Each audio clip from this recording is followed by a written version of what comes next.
pay the same insurance rate. If we both move to Sparks, we live next to each other, we're gonna pay the same insurance rates. Insurance companies don't even know what your racial makeup is. Racial discrimination is against the law in the state of Maryland. Thank you. It doesn't change the fact that under Commissioner's watch, Maryland had the greatest racial disparities in car insurance rates between African American and white ratepayers. Now, whether or not that's, whatever the reason, as executive, in an executive position, you should take action on that. And so the MIA is about 1% of the county budget. Think about that issue extrapolated 100 times greater for residents of Baltimore County. I just think it's something that deserved attention, and it's important for voters to know.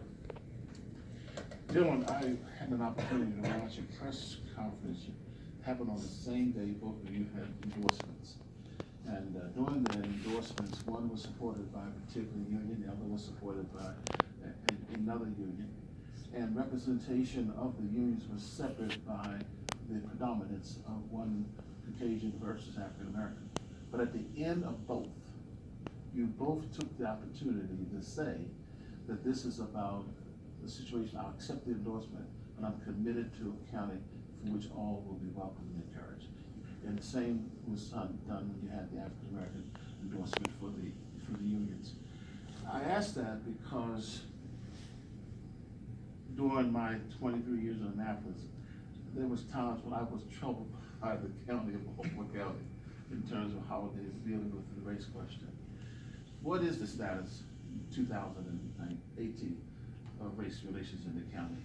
Where you see it as good and the need for help, or as executive, will you lead an effort to continue the growth that I think now can be said that the county is trying to be about the business of service? Sure. Yeah, we will be committed to making Baltimore County better. We're going to do that by changing the culture, creating a culture of customer service. I've mentioned a couple times this morning, we are going to do additional diversity training throughout Baltimore County so that those that serve different communities have a better understanding of the culture of those communities and the needs of those communities.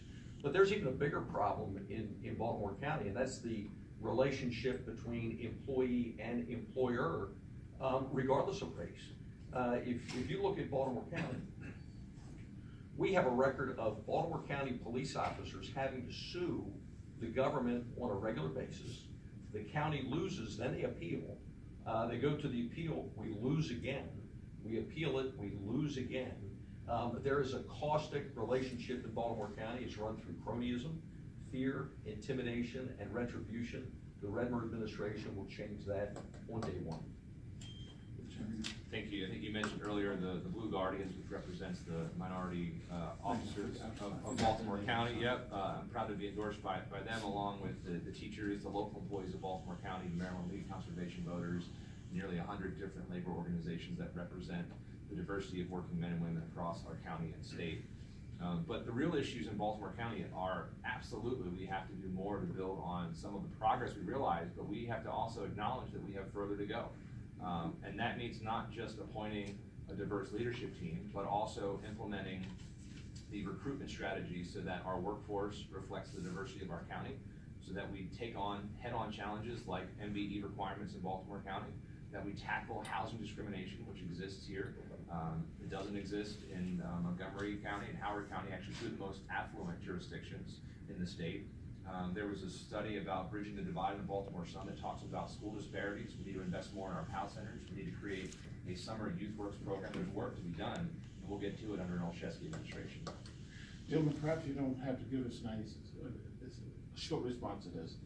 During this past year, there was a concern that was expressed because Baltimore County happens to house something called the Universal Soul Circus, major circus, and some criticism came because the animal groups decided they wanted to come forth and ask for that circus not to come into Baltimore County. Thanks to Julian Jones and Adrian Jones and the present leadership, that was rejected. Would you see a way to say that in your administration, Universal Soul Circus, which is a major circus that comes into the county, would be acceptable to you to say? I'm gonna have to apologize, I don't know anything about the issue. So, I'd have to learn that, and I apologize, I just didn't hear it.